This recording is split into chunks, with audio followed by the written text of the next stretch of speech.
Bonjour à tous. On se rend compte que les jeunes votent extrême droite. On se rend compte que des citoyens en ont marre de voter et ne viennent plus voter.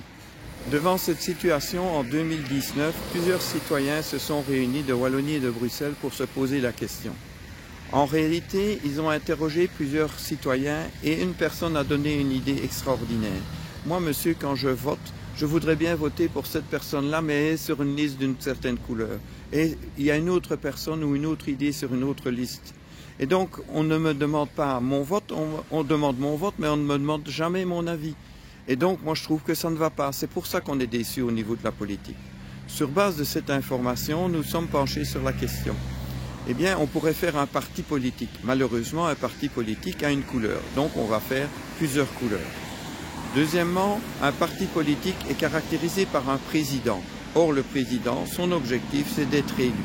Donc, nous n'allons pas faire un parti politique, nous allons faire un mouvement politique.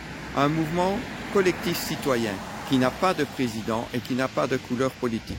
Maintenant, ce qui est dommage, c'est qu'il y a plein d'idées qui devraient être rassemblées. Mais sur une liste, il n'y a qu'une quantité de places limitée. Donc, on ne saurait pas mettre toutes les idées. D'où cette idée suivante.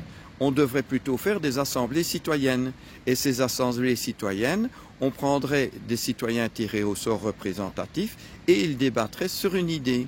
Et chaque fois qu'il y a une nouvelle idée, on ferait une nouvelle assemblée. C'est pour ça qu'on parle d'assemblée citoyenne décisionnelle et dynamique. Et donc, nous avons malheureusement la possibilité de créer ça. Ça a un coût. Deuxièmement, il faudrait que ce soit légalisé, les décisions prises par les citoyens. Pour ça, nous avons besoin d'élus. C'est pour ça que nous nous présentons au niveau des élections. Avec nos élus, nous pourrions mettre progressivement ça en place, mais surtout, il faudrait que l'on change la Constitution pour que ça devienne légal.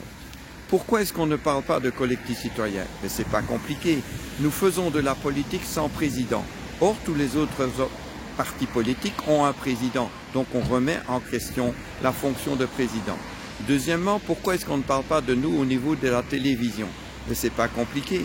Nous exprimons pas les idées des citoyens, nous ne pouvons parler qu'à titre personnel. Et donc, si nous allons sur un plateau télévisé, on ne pourra parler qu'à notre niveau, sur notre idée. Et donc, normalement, si nous allons sur un plateau de télévision, on dirait aux hommes politiques des autres mouvements, qu'est-ce qu'on fait ensemble, qu'est-ce qu'on met en place. Et ça supprime l'audimat. Et donc, voilà pourquoi nous ne parlons pas de collectif citoyen. Donc, dans collectif citoyen, nous avons la possibilité de faire une réelle démocratie. Voilà, je vous souhaite une bonne journée, portez-vous bien.